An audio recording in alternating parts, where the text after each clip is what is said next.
Hey people, welcome to the channel and the Comrades Marathon Training update. We are less than a month to go now, and here is what I've been up to in the last 2 weeks since I last gave you an update.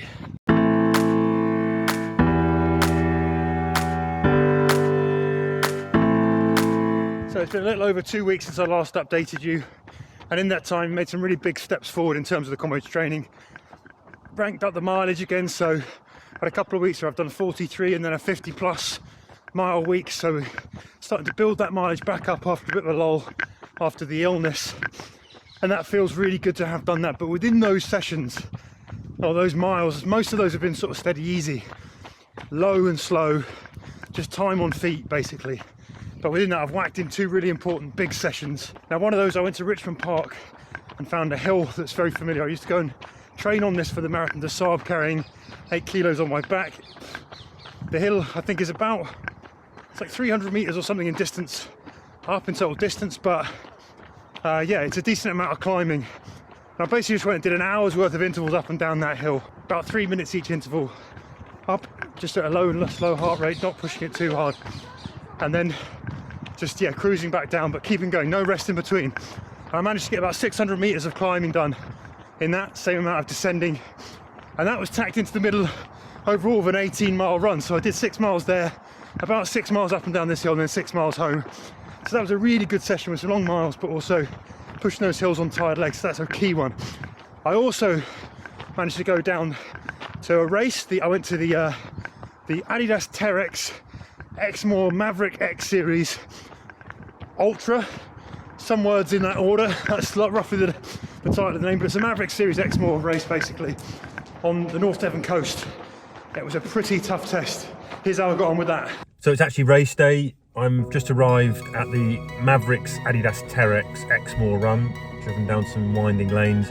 It is a proper Devon morning here, and I'm going to go and try and run 34 miles on the trails. We'll see how we get on. It's going to be very steep, about 3,000 meters of climbing. It's going to be a bit wild, it's wet, it's not great, particularly kind of, but we're going to go and have a crack anyway. We'll see how we get on. Let's go.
So about 13.5 miles in to this training day, made a big decision back there. The course splits between the ultra and what's a long, which is essentially a marathon.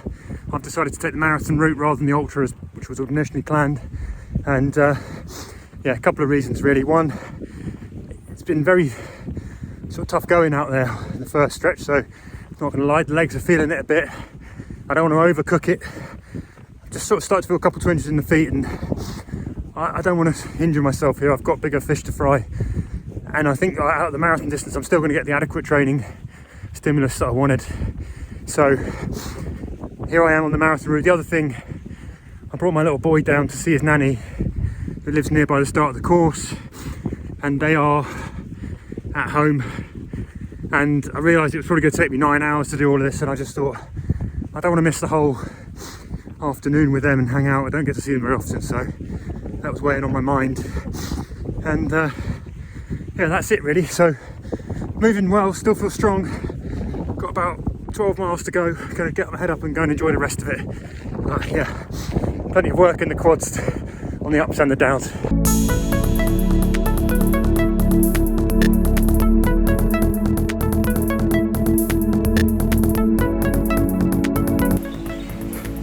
So I've got about 2 miles to go, have a little walking break, nearly there. And I just had a little thought, you know, sometimes when you're really struggling and these things get hard, you just got to remind yourself of why you came, you know, why you came here. And today I have to keep reminding myself, what I have done a couple of times, that I came here for it to hurt, you know. The whole point was to get the training. I wanted some time, on, you know, wanted to be difficult on the quads and the ups and the downs, and I've got it. So yeah, sometimes you just got to remind yourself, like, I didn't want it to be easy today. It wasn't supposed to be. So stop whining, lean into it, and just recognise that this is going to do you good. It's all part of the process. It's been absolutely beautiful though as well.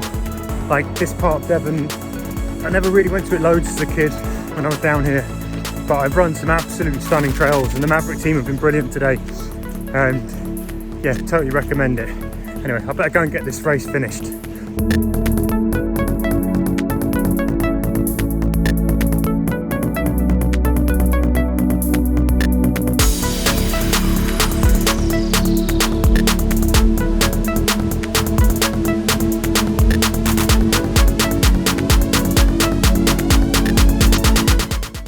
Where does that leave me with around 4 weeks to go?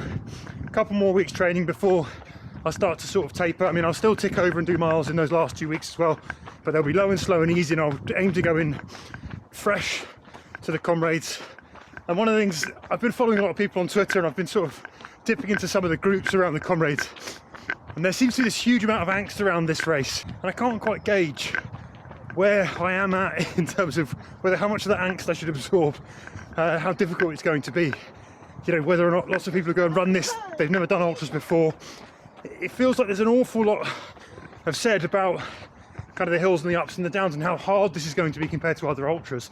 It's very hard to gauge really where I'm at in terms of my level. Now I guess, you know, I've got some hills in my legs there. I've done some long runs. I've done the distance really that a lot of the coaches will recommend for your final long run before you go. I think the main question really here is going to be how those quads hold up, and also just dialing an accurate kind of race strategy. And basically the way I plan to race this is on feel, but very, very conservatively in the first half. I am going to take it easy, and I'm going to save what I've got for the second half of this race, if not the latter part of the race. I want to feel good for the final miles. I do not want to do superhero miles, superhero hills, ups or downs in the early part. This is going to be a conservative run for me, and we'll see if we can push on at the end and feel like we're going past people. That's the best way to run a marathon. It's by far the best feeling, and I think it's going to be crucial in this race to be feeling good towards the end, not bad. I think this is a race that could definitely swallow you if you get that bit wrong. So experienced head on for that. But it's amazing because there's so many people who are like, even in the Exmoor race I met Tandy, a runner towards the end. I walked with her until, you know, we kept each other company for a bit towards the end of that race. And when I told her I was doing the Comrades, her face, she knows some people who've run it, and her face was just like, oh my god, you know. And everyone seems to have that reaction, which is like, makes me feel like this is the most brutal race going. I'm pretty sure it can't be as hard as some of the other mountain races I've done, but who knows? It's a different ball game. Road running, ultra, hills, it's different territory for me, so we shall see how it pans out. So I've done some running in the heat as well, probably not enough. So one tactic I will deploy, which I used for the Marathon des Sables, and I will use again here, I've used it for other races as well, for the Laboredo. In about a week from now, I will start getting in the sauna and doing half-an-hour sessions in the sauna to try and so when I say sessions, I just mean go and sit my bum in the sauna for half an hour, but without kind of too much break, plenty of water, to try and sort of get some heat acclimation going on. And it just will help with, the temperatures are not going to be crazy out there in South Africa, but they're going to be high enough, and that will just help hopefully take a little bit of the edge off the heat, prep my body a little bit more for that. So that'll start to come in a couple of weeks time. We'll get in there as much as possible and get some of that done. I guess the other big thing about the Comrades is this is a race that, it feels mammoth, it feels huge, it feels sort of quite complicated, and there's, you know, many moving parts about the logistical side of things, about getting to the race start, because it's a point to point, so you've got to get from Durban to Pietermaritzburg to the start really early. Just think about the hotels, think about getting to the expo, thinking about lots of questions about getting into start pens and just how much food and fuel and what's going to be available. It's all a bit kind of turbocharged, a little bit more than a marathon, it feels like, at least. And so one of the really good things is that the Marathon Tours and Travel team have just started to kick in and come in with lots of information, lots of help, lots of support. They organise kind of the bus transfers from the airport to the hotel. They've organised the hotel. They're going to organise getting us to the start. They're going to help tell me where to go when I need to go and get the race numbers. All of these things. They've given me some really good advice about how my family can watch and what might be a smart idea about how to help them enjoy the day out as well. And all of that is a huge weight off, because there's enough to think about with the training and everything else. And so I've got someone there at the end of the line that I can ask lots of questions, if I have them, about all of those things that kind of, if you're an over planner and a pratter and a, you know, like me, then a fusser and a faffer, and you know, you like to have all the boxes ticked before you go, then this is a real big support. So yeah, that's something that is just about kicked in now. It's also, you know, answering some of the questions in the emails and thinking about it. It's just starting to really get me to hone in, thinking about what's going to happen on race day. So that's been excellent as well. Yeah, so if you're thinking of going to run the Comrades, you want to know what it entails, what the packages look like, I've dropped links in the caption below so you can go and find out. Head over to the Marathon Tours and Travel website, have a look there. It's probably too late for this year, but if you're thinking about doing this, if it's been on your bucket list, this is a great place to go to start asking some of those questions and doing a bit of research into what it might entail and how you can get into next year's race. So yeah, hit the link in the caption, go check it out. So that's my Comrades training update with less than a month to go. I think I'm going to have to use my experience to get around this one. Really looking forward to it though. I'm super excited to get out there and just experience the event basically. A bunch of you have said in the comments that you're training as well. You're going to go out and do this race. Some of you doing it for the second time, some for the first time. Don't forget, hit me up, tell me how your training is going. If you're training for something else, feel free to drop in, let us know what that is as well. Always good to hear about people taking on other challenges, no matter how big or how small. But for now, that's me done. I'm going to be off to go and get some more hills from somewhere, get in the gym, keep doing what I'm doing, also work out my fueling strategy and start to think about what I might wear in terms of the kit. But yeah, I hope that's been interesting. It's been a pleasure to talk to you about the Comrades, and yeah, don't forget to like and subscribe to the channel, share it with other people if you think they might find this content interesting. And if there's anything here that you'd love to know more about that I haven't covered, or you'd like to know about the Comrades, hit me up in the comments below as well, and I'm happy to make videos about that in the future. Yeah, but let's get back on with the training.